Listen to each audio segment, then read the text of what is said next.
Q9 న్యూస్కు స్వాగతం. నందిపేట్ మండలం ఉమ్మెడ గ్రామ శివారు ప్రాంతం నుండి శుక్రవారం గోదావరి ఉగ్రరూపంతో ప్రవహిస్తోంది.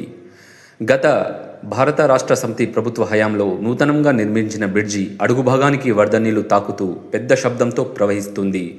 గత 6 సంవత్సరాల కాలంలో గోదావరి ఇంత ఉధృతంగా ప్రవహించడం ఇదే మొదటిసారని పరిసర గ్రామ ప్రజలు తెలిపారు. కాగా ఈ నీటి ప్రవాహ దృశ్యాన్ని తిలకించడానికి ఆయా గ్రామాల ప్రజలు పెద్ద ఎత్తున తరలివస్తున్నారు.